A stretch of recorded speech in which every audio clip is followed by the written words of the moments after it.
밤 10시 대한민국에서 가장 화려하다는 강남역 뒷골목을 걷다 보면 기이한 정막과 마주하게 됩니다. 화려한 네온 사인은 여전하지만 그 불빛 아래 식당들의 유리창 너머는 지나칠 정도로 고요했습니다. 비어있는 테이블 사이로 덩그러니 놓인 TV에서는 누군가의 웃음소리가 흘러나오지만 정작 그 소리를 듣는 텅 빈 예약장부를 넘겨보는 사장님뿐이었습니다. 문 앞에는 차갑게 식어버린 식자재 박스들이 주인을 찾지 못한 채 덩그러니 놓여 있었습니다. 불과 몇 년 전만 해도 자리가 없어 줄을 서던 이곳이 어쩌다 유령도시처럼 변해버린 것일까요? 기록에 따르면 경기도의 음식점 폐업수가 개업수를 앞지른 것이 벌써 5개월째라고 합니다. 단순히 장사가 안 되는 수준을 넘어 아예 문을 닫는 곳이 새로 생기는 것보다 많아졌다는 뜻이었습니다. 수도권 음식점들의 영업이익률은 과거 20%대에서 최근 5% 수준으로 곤두박질 쳤습니다.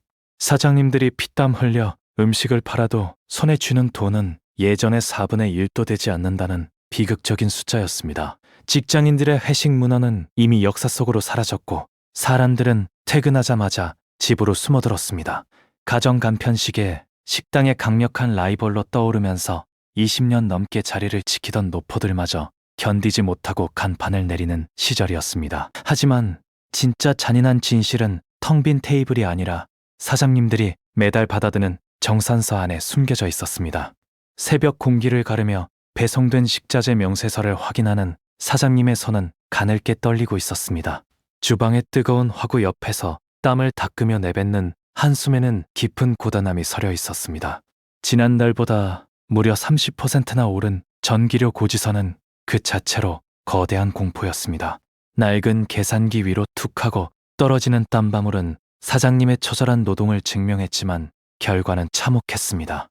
조사 결과 외식업체의 연간 평균 매출액은 약 2억 5천만 원 수준이었습니다. 숫자만 보면 꽤 커 보이지만 그 안을 들여다보면 상황은 달라졌습니다. 식자재 비용과 인건비가 매출의 70%를 집어삼키고 임대료와 공과금을 내고 나면 사장님이 가져가는 돈은 연간 200만 원 남짓이었습니다. 한 달에 200만 원도 채 되지 않는 돈을 벌기 위해 주말도 없이 하루 12시간 넘게 불판 앞을 지킨 셈이었습니다. 최저임금보다 못한 수입에 결국 아르바이트생을 내보내고 가족들이 나와서 몸으로 때우는 식당이 늘어났습니다. 전체 외식업체의 88%가 자기 건물이 없는 임차인이라는 점은 언제 쫓겨날지 모른다는 불안감을 더했습니다. 이토록 가혹한 환경에서도 왜 대한민국에는 여전히 전 세계에서 가장 많은 식당들이 다닥다닥 붙어 있는 걸까요? 한 건물에 치킨집만 3개가 들어서서 서로의 가격표를 감시하는 풍경은 이제 일상이 되었습니다. 건너편 식당에서 가격 할인 현수막을 걸면 이쪽 사장님의 눈빛은 날카롭게 변할 수밖에 없었습니다. 골목마다 겹치고 겹치는 메뉴판의 음식 사진들은 이미 식상해진 지 오래였습니다. 인구 1만 명당 식당 수가 112개라는 통계는 중국이나 일본보다 2배 이상 많은 수치였습니다. 직장에서 밀려난 은퇴 세대가 별다른 준비 없이 가장 먼저 뛰어드는 곳이 치킨집과 카페였던 탓이었습니다. 진입 장벽이 낮다는 장점은 곧 거대한 과잉 경쟁의 늪이 되어 돌아왔습니다. 프랜차이즈 본사들은 상권 보호는 뒷전인 채 가맹점 늘리기에만 급급했습니다. 전문성 없는 식당들이 서로 가격을 깎으며 제 살까 까먹기 전쟁을 벌이는 사이 골목의 생태계는 서서히 무너져 내리고 있었습니다. 더 큰 문제는 식당들끼리의 싸움이 아니라 보이지 않는 거대 플랫폼과의 전쟁이 시작되었다는 점이었습니다. 끊임없이 울리는 배달 주문, 알람 소리는 이제 사장님들에게 반가움보다 두려움으로 다가왔습니다. 빗속을 뚫고 달려오는 오토바이의 엔진 소리는 식당의 이익을 실현하려는 소리처럼 들렸습니다. 음식값의 상당 부분이 수수료와 광고비로 빠져나가는 정산 화면을 볼 때면 허탈함은 극에 달했습니다. 손님의 리뷰 하나에 일일비하며 밤잠을 설치는 사장님의 눈은 늘 충혈되어 있었습니다. 배달앱이라는 거대한 감옥 안에 갇혀버린 식당의 권력 구조는 가혹했습니다. 최근 한 유명 배달 플랫폼은 엄청난 흑자를 기록했음에도 수수료를 추가로 인상하여 자영업자들의 분노를 샀습니다. 무료 배달이라는 달콤한 유혹의 비용은 고스란히 입점 업체들이 떠안게 된 셈이었습니다. 수수료를 감당하기 위해 매장 가격과 배달 가격을 다르게 책정하는 이중 가격제가 도입되었지만 이는 소비자들의 원성으로 이어졌습니다. 플랫폼의 알고리즘에 노출되기 위해 억지로 광고비를 쏟아부어야 하는 구조 속에서 사장님들의 웃음은 메말라갔습니다. 소비자는 비싼 음식값에 불만을 품고 사장님은 팔수록 손해를 보는 기형적인 시장이 완성되었습니다. 우리보다 먼저 이 지옥 같은 불황을 겪었던 일본은 과연 어떤 방식으로 이 위기를 돌파했을까요? 도쿄의 좁은 뒷골목에서 만난 라멘집들은 우리와는 사뭇 다른 모습이었습니다. 1인용 좌석이 길게 늘어선 공간은 혼자 밥을 먹는 고객들에게 최적화된 편안함을 제공했습니다. 주방의 움직임은 마치 시계 태엽처럼 정교했고 불필요한 조리 과정은 과감하게 생략되어 있었습니다. 저렴한 가격임에도 품질을 놓치지 않은 한 그릇의 덮밥에는 일본 식당들만의 치열한 고민이 담겨 있었습니다. 그들은 인건비를 줄이기 위해 디지털 키오스크를 일찌감치 도입했고 개인화된 서비스에 집중했습니다. 식자재 직거래 시스템을 구축하여 원가를 낮추는 한편 메뉴의 수를 줄여 전문성을 극대화했습니다. 불황의 터널을 지나온 일본 외식업계는 작지만 강한 효율적인 운영 모델을 표준으로 정착시켰습니다. 데이터에 기반한 정교한 관리 시스템은 구인난 속에서도 식당이 흔들리지 않게 지탱해주는 힘이 되었습니다. 일본의 사례가 힌트라면 대한민국 외식업의 미래를 결정지을 7가지 핵심 키워드는 무엇일까요? 스마트폰 화면 속에서 쉴 새 없이 바뀌는 맛집 유행은 이제 단순한 음식을 넘어 경험의 영역으로 이동했습니다. 식당 입구에서 예약 번호를 확인하는 인공지능의 음성은 더 이상 낯설지 않았습니다. 화려한 장식보다는 본질에 집중한 단순한 인테리어가 대세가 되었고 건강을 생각하는 가치 소비가 확산되었습니다. 극단적인 가성비를 추구하거나 아예 돈을 더 내더라도 특별한 경험을 원하는 양극화 현상은 뚜렷해졌습니다. 2026년의 외식 시장은 가정 간편식과 식당의 경계가 완전히 무너지는 하이브리드 형태가 될 것이라고 전문가들은 예측합니다. 공간 자체가 하나의 브랜드가 되어 고객에게 말을 걸어야 하며 데이터를 기반으로 고객의 취향을 저격하는 서비스가 필수적인 시대가 온 겁니다. 환경과 윤리를 중시하는 젊은 세대의 요구를 맞추지 못하는 식당은 서서히 도태될 수밖에 없었습니다. 하지만 이 모든 변화를 현실로 만드는 것은 결국 사람이 아닌 기계의 손길이 될지도 모릅니다. 일정한 속도로 치킨을 튀겨내는 로봇, 팔의 움직임은 정교하다 못해 경이로웠습니다. 뜨거운 기름 냄새와 열기 속에서도 로봇은 지치지 않고 완벽한 타이밍을 지켜냈습니다. 테이블 사이를 부드럽게 미끄러지는 서빙 로봇은 사람의 손길을 대신하며 주방의 효율을 높였습니다.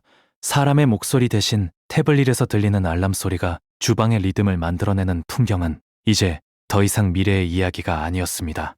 첨단 기술이 접목된 차가운 주방에서 나오는 따뜻한 음식은 묘한 대비를 이루었습니다. 대형 식품 기업들은 이미 조리 로봇과 자동화 시스템을 현장에 적극적으로 도입하고 있었습니다.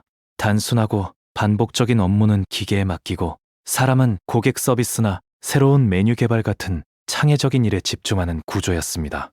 이는 인건비 부담을 획기적으로 줄여 식사 가격을 안정시키는 성공적인 사례로 이어졌습니다. 고령화된 사장님들에게 푸드테크는 더 이상 어려운 기술이 아니라 생존을 위한 마지막 비상구와 같았습니다. 기술이 준비되었다면 이제 사장님들이 선택해야 할 생존을 위한 마지막 탈출구는 어디일까요? 칠판 가득 적힌 가게에 문제점들을 하나씩 지워나가는 사장님의 눈빛은 결연했습니다. 깊은 밤 홀로홀에 앉아 우리 가게는 왜 손님이 오지 않는가라는 질문을 던지며 스스로를 분석하는 고뇌의 시간이었습니다. 수년 동안 써왔던 낡은 메뉴판을 과감히 찢어버리고 새로운 콘셉트를 구상하는 손길에는 절박함이 묻어 있었습니다. 단골 손님의 뼈아픈 충고를 수첩에 적어 넣으며 변화를 다짐하는 자세는 혁신의 시작이었습니다. 성공적인 로드맵은 매출 수치에 연연하는 것이 아니라 실제 수익이 얼마인가를 따지는 것에서 출발했습니다. 우리 가게를 찾는 핵심 고객이 누구인지 다시 설정하고 그들만을 위한 특별한 커뮤니티를 만드는 전략이 필요했습니다. 온라인과 오프라인을 유기적으로 연결하는 마케팅은 이제 선택이 아닌 필수였습니다. 불필요한 비용을 과감히 쳐내고 자신이 가장 잘하는 메뉴 하나에 자원을 쏟아붓는 선택과 집중만이 죽음의 계곡을 건너는 방법이었습니다. 이 길을 따라 걷다 보면 우리는 단순히 식당 사장님이 아닌 새로운 시대의 경영자로 거듭나게 됩니다. 정성스럽게 차려진 1인 밥상 앞에 앉은 손님의 미소는 식당이 존재하는 이유를 설명해 주었습니다. 사장님과 손님이 나누는 짧은 눈인사 속에는 인간적인 교감이 담겨 있었습니다. 동네 골목마다 작은 식당들이 하나둘 불을 밝히며 만드는 야경은 우리 사회를 지탱하는 따뜻한 온기였습니다. 정직한 식재료를 공급하는 농부와의 약속을 지키는 사장님의 고집은 보이지 않는 경제의 모세혈관과 같았습니다. 거대 자본의 프랜차이즈가 채워줄 수 없는 개성과 진심을 가진 독립식당들은 지역 상권의 마지막 보루였습니다. 그들은 단순히 음식을 파는 것을 넘어 이웃의 슬픔과 기쁨을 함께하는 사랑방 역할을 해왔습니다. 비록 지금은 거대한 변화의 파도 앞에 흔들리고 있지만 식당이 주는 심리적 위안은 그 무엇으로도 대체할 수 없는 가치였습니다. 지속가능한 성장을 위해 자영업자들이 서로 연대하고 네트워크를 구축하는 모습은 새로운 희망의 증거였습니다. 결국 살아남는 것은 가장 강한 자가 아니라 변화에 가장 빠르게 대응하는 자입니다. 다시 활기를 되찾은 식당의 문을 열 때 들리는 경쾌한 종소리는 새로운 시작을 알리는 신호탄입니다. 환하게 웃으며 손님을 맞이하는 사장님의 당당한 모습 위로 테이블의 김이 모락모락 피어올랐습니다. 지금 당장 우리 가게의 운영 방식을 점검하고 소비자의 마음을 읽기 위해 공부를 시작해야 합니다. 위기는 언제나 다른 이름의 기회였음을 잊지 말아야 합니다. 긍정적인 마음가짐으로 변화를 받아들이고 주변의 동료들과 연대할 때 대한민국 외식업의 새로운 표준이 만들어질 것입니다. 오늘 우리가 함께 살펴본 이 아픈 기록들이 여러분의 가게를 지키는 단단한 방패가 되기를 바랍니다. 당신의 식당은 안녕하십니까? 라는 질문에 자신 있게 대답할 수 있는 그날까지 도전을 멈추지 마십시오. 오늘의 이 고통스러운 혁신이 내일의 성공을 만드는 가장 비옥한 걸음이 될 것임을 확신합니다. 변화를 두려워하지 않는 당신의 발걸음을 진심으로 응원하며 오늘의 이야기를 마칩니다. 오늘의 이 아픈 기록이 내일의 성공을 만드는 가장 단단한 걸음이 되기를 진심으로 기원합니다.